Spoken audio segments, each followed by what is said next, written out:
Hello scholars, welcome back to the channel. Today we're looking at the bar graph. This is a bar graph.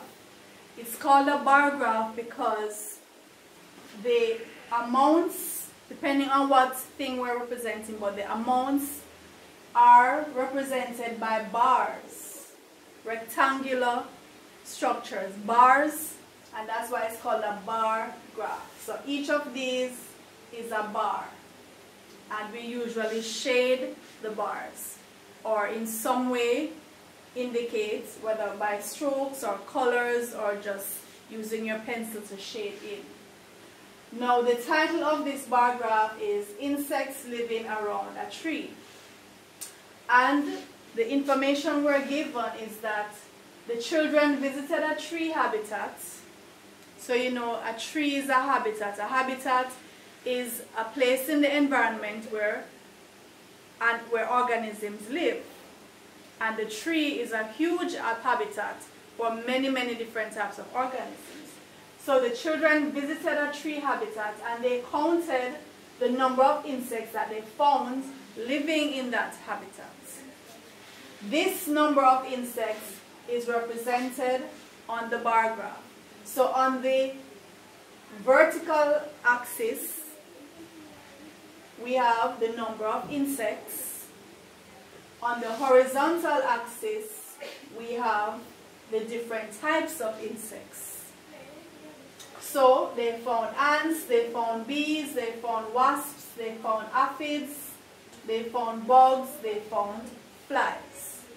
And the number of insects, the number of each one found, is indicated along the vertical axis. So all we need to do to find out how many ants were found, just go to the top of the bar for ants and take our reading along the vertical axis, right? How many bees? We just go to the top of the bees, the bar for bees, and go across and take our reading.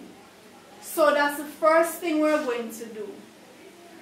In order to make any kind of comparison, we need to find out how many of each thing was found. So here we're going to fill in our tally chart. So let's start by actually taking our reading. So for the ants, the bar stops at, so we have 15, 16, 17. 17 is not written, so the demarcations are in groups of 5, but we can still take the readings in between because we have the strokes here. Just count the different strokes. So from 15, we have 2 more strokes up, so that's 17 ants.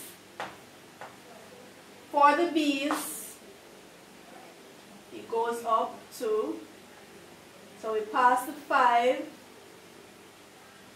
this is 5, 6, 7 bees. For the wasps, that's 10 wasps. For the aphids, 5 aphids. For the bugs, it's a lot of bugs. They found many bugs. See, the bugs go all the way up to 25 bugs. And the flies, 5 flies. So let's fill in our tally. Remember, in tally, we count in groups of 5, strokes of 5. When we get to 4, we cross it diagonally for 5, and then we start over. So 17 ants, so that's 1, 2, 3, 4, 5, 6, 7, 8, 9, 10, 11, 12, 13, 14, 15, 16, 17. For the bees, 7 bees. So 1, 2, 3, 4, 5, 6, 7. For the wasps, 10 wasps. 1, 2, 3, 4, 5, 6, 7, 8, 9, 10. For the aphids, we have 5 aphids. 1, 2, 3, 4. 5 aphids. 25 bugs. 1, 2, 3, 4, 5, 6, 7, 8, 9, 10, 11, 12, 13, 14, 15, 16, 17, 18, 19, 20, 21, 22, 23, 24, 25 bugs, and 5 flies. 1, 2, 3, 4, 5. So that's our tally chart. It's easy to look at the tally chart and see the representation for the insects. So let's now answer the questions, right, based on the bar graph, or we can look at the information, because this information was taken from the bar graph. Which was the most abundant insect? Abundant means plentiful, a lot. Abundant, plentiful, a lot. So which was the most abundant insect? Just looking at the tally chart, you see that it's the bugs, because there were 25 bugs. So we're not going to put 25. The question didn't say how many, what was the number of insects. It didn't say how many was the most abundant. Which insect was the most abundant? So we're not going to put 25, we're going to put bugs. Which insect had the least population? So least means the lowest, the fewest, the smallest number. So which one is the least? Well, actually, 2 insects had the least because they both had 5, and 5 was the smallest number.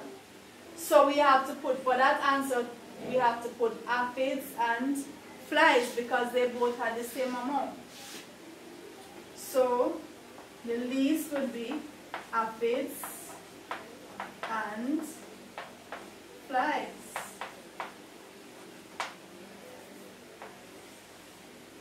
Aphids and flies. Which 2 insects had the same number? This question has the same answer here. The aphids and the flies, again, they had the same number. We're not going to put 5. It didn't say which number was the same. It said which insects, which 2 insects had the same number. So that would be, again, the aphids and flies. They had the same number.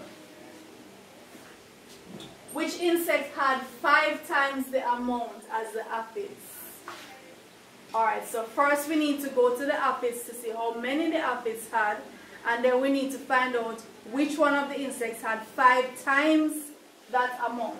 So the aphids had 5, there were 5 aphids.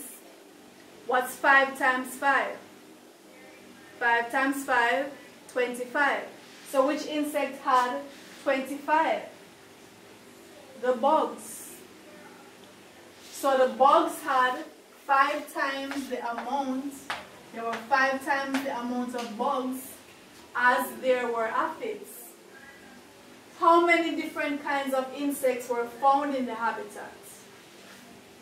It didn't say to list the different kinds. It didn't say to list them out. It says how many different. So we're just going to count and see how many different. We had ants, bees, wasps, aphids, bugs, flies. That's 1, 2, 3, 4, 5, 6. 6 different kinds. 6 different kinds. Remember, answer what the question is asking for. What is the difference between the number of ants and the number of wasps? What is the difference? Difference means we subtract. Whenever you're asked to find the difference between 2 numbers, you subtract. So they want to know what is the difference between the number of ants and the number of wasps. So there were 17 ants and 10 wasps. 17 ants, 10 wasps. So the difference would be 17 minus 10, which gives 7. The difference between the ants and the wasps is 7. What is the total number of insects counted? The total number of insects counted. Well, we can do this easily by just using the tally chart. We could add these up, right? We could add them up.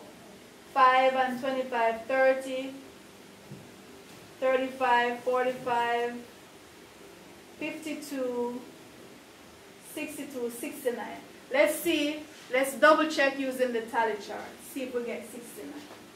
So we're going to count the groups of 5 first and then the extra ones.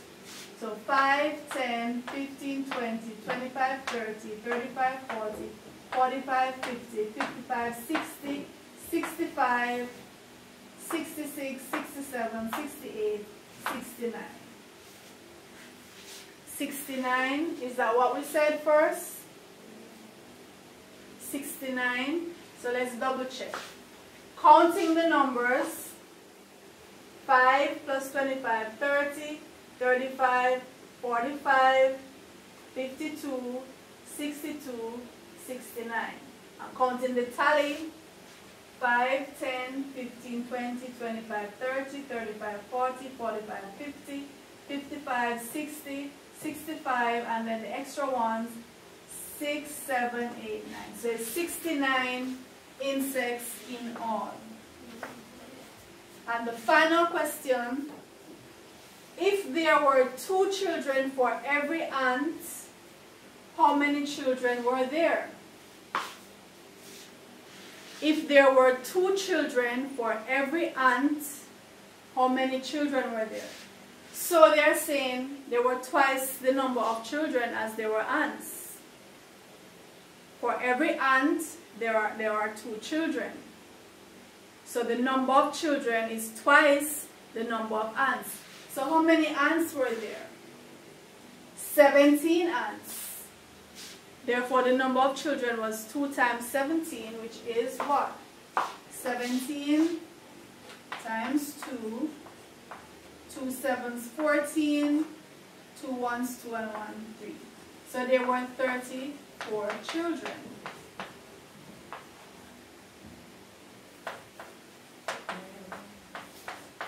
There were 34 children. Since for every 1 ant there were 2 children, and there were 17 ants, so 17 times 2, 34. Alright, so to recap, the bar graph is a kind of graph in which we use bars. And it can be horizontal bars, and we could also have, vertical bars in this case, and we could also have them going that way. Horizontal bars, right? We could have the horizontal bar graph. But it's the same idea. You just look at what each bar is representing and take your reading horizontally or vertically. So for the vertical bar graph, such as this, usually the number of objects, items, people, whatever, would be found along the y-axis or the vertical axis, and the actual thing, the names of the items, would be along the horizontal axis. And you simply look for which bar you're referring, go to the top of the bar, the highest point of the bar, and then take your reading along the vertical axis. So they might be in units of 1, they might be going up in units of 1s, 2s, 5s, 10s. So you have to be careful there. And then sometimes you have to estimate in between, get your reading in between. Just make a good estimate. If you don't see the demarcations in between, just use your judgment and make a good estimate of what you think it is in between the spaces. Alright? And it's a good idea to make a tally chart from the bar graph so that you can just easily compare your numbers. Alright? So if you have been helped by this video, just drop a comment to say thank you, miss. I would appreciate that comment. And I would appreciate it if you would share the video to as many persons as possible so they can benefit from the video, from the information given. And let me know if you want me to do videos on any particular topics, just leave a comment to say which topic you're struggling with, which topic you really would love to have a video to clear things up for you, and I will do that. If you haven't subscribed to the channel, now would be a good time to do so, and click that bell so you can be notified as soon as a new video is posted. So my scholars, I'll see you in the next video. Take care.